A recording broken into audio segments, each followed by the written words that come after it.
Welcome to Micro Podcast. I have Ryan Laverty here with me. He is the co-founder and president at Arist. Arist builds learning content in the places where people spend their time, like SMS, Slack, and Teams. You guys use AI to create that. The way that people engage with video now, what are a few recommendations that you have? The biggest trend in video recently is that short form is obviously just better. The reason is because our attention filters are going down rapidly. The more effort it takes me to change tasks, the higher my attention filter.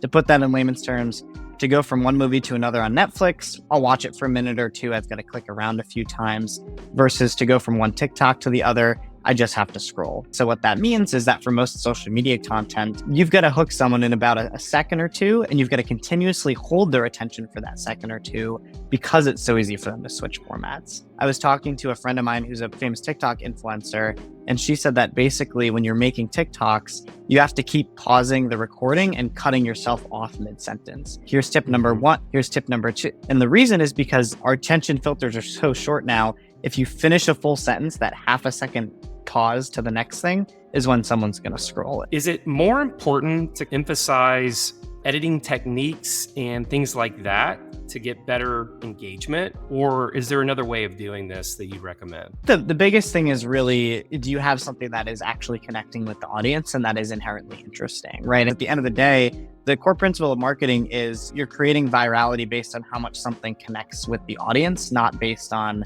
how clickbaity you can make a title, right? What's the thing that I'm going to go send to my friends because it's inherently interesting to me versus something that, okay, you've somehow convinced me to tag two other people in, right? 5 years ago, we went through like the Y Combinator accelerator, and this tidbit that they have for everybody is get your one-liner down, the one-liner of what the company does.